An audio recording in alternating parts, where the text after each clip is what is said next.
Hi guys, it's Dr. Sarah. Thank you for joining me again today for another video on my Break Free Medicine YouTube channel, or if you're watching this on my website, that's cool too.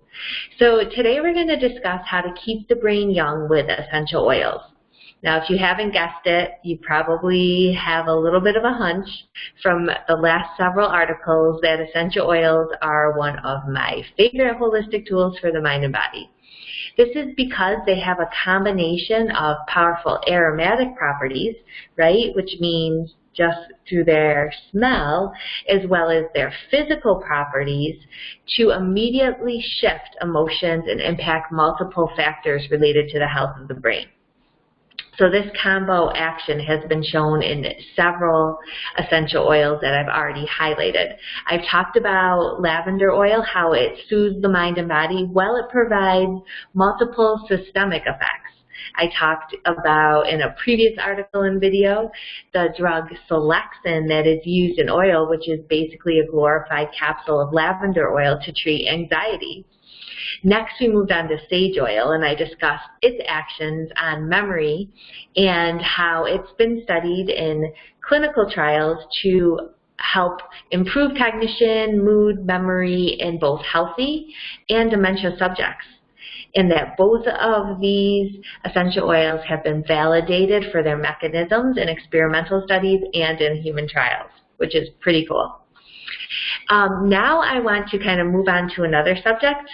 But before I leave the psyche entirely with essential oils, I wanted to touch upon an article that is a 2006 review article, so we're talking 12 years ago. The author summarized many earlier studies on the benefits of these ancient medicinal tools.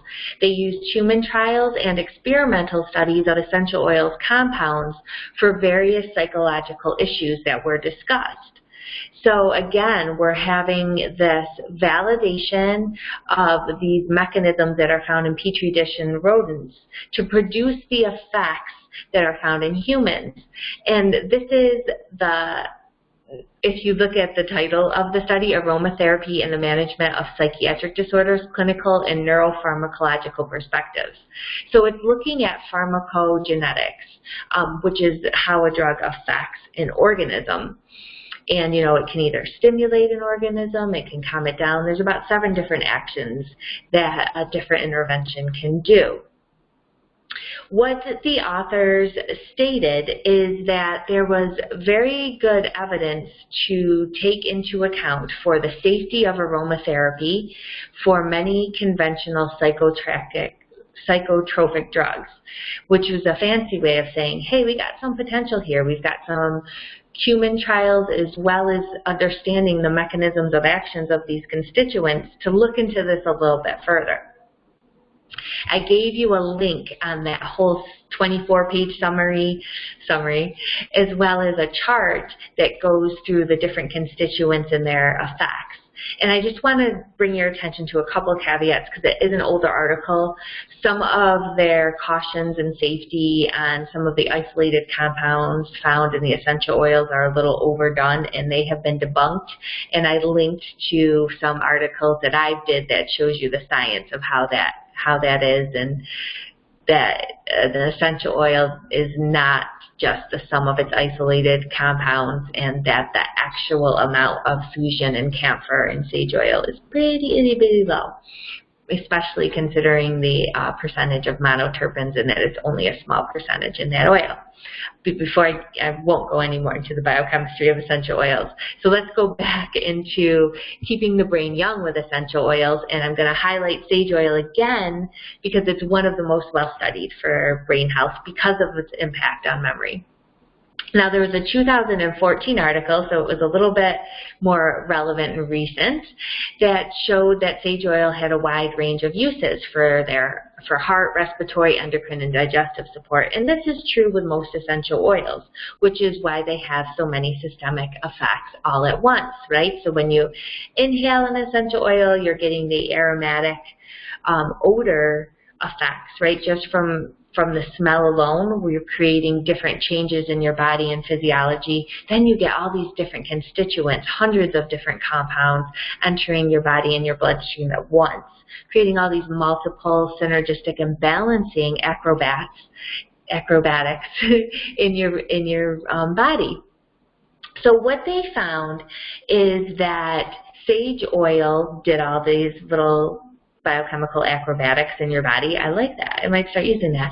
And the authors outlined various mechanisms on its chemical compounds and their effects in vitro and in vivo, so petri dishes, rodents. And these components were reported to have the following pharmacodynamic actions, so how they affected the organism: antidepressant and analgesic, reducing anxiety, antioxidant, anti-inflammatory. They were neurotropic, which means they were building the nerves, cholinergic, which means they're affecting memory, and they had an amyloid beta peptide effect. Now, if you think about amyloid betas, those are what's often studied in dementia as neurotoxic. So they did an experimental study with sage oil and found that it protected mice from the buildup of these peptides in their brain. And then the animal and lab trials are supported by previous human research, which I've already discussed, right? How it improved memory. Sage oils has improved the memory in dementia and healthy subjects, as well as cognition and mood. So the authors note that sage oil has great potential because of these impacts, as well as the fact that, we need further research to examine these longer-term cognitive enhancing effects, because we have a tool at our fingertips and many people aren't aware of it or using it. And I think this is impressive because so many people are scared and the rate of Alzheimer's is increasing exponentially right now. So to have something as simple as an essential oil that can help support our brains and have cognitive enhancing effects, I think has a lot of very important implications. So I did touch upon how essential oils can also preserve brain function in a previous article, and so if you want to get that link, I highlighted lavender, rosemary, and peppermint. You can go to my website, or if you're already there, you can just go ahead and click on that link to read a little bit more. It was part of a whole holistic approach, an integrative medicine approach that along with exercise, nurturing foods, and functional neurology, essential oils could be part of brain preserving and youth in that way for healthy young brains. So we have evidence now that essential oils can support our psychological health as well as improve our neurological functioning, and it's through a combination of their biochemical properties and aromatic influence. And they have many actions that span from a cellular to a spiritual level. So coming up in another video, I will provide a summary of some main points on how essential oils may also help prevent cognitive decline. So stay tuned and thanks for tuning in. Hope you have an awesome day or night whenever you're watching this. Take care.